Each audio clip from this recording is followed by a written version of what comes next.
Y mae capel bach gwyn galchog ymhellafoedd hen wlad llun. Dim ond un cwrdd chwarter eto ac fe'i ceir. Dim ond un. Y mae llwydni ar bob pared. Dim ond pridd sydd hyd ei lawr. Ond biengil yn ei gerdded adeg y diwygiad mawr. Ni chai uchel allo'r gyfrin, na chanhwyllau hir o wer.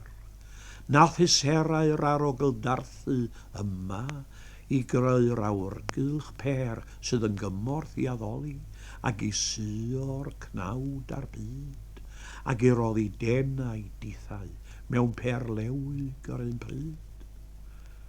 Ond mwyn yr hen bwerau a fu yma'r dyddiau gynt, ac mwyn y saint a brofodd yma rym y dwyfol wynt, ac mwyn eu plant wrth ymladd anghrediniaeth ddydd a ddaw, amser sy'n dadfeili o popeth yma atal di dy law.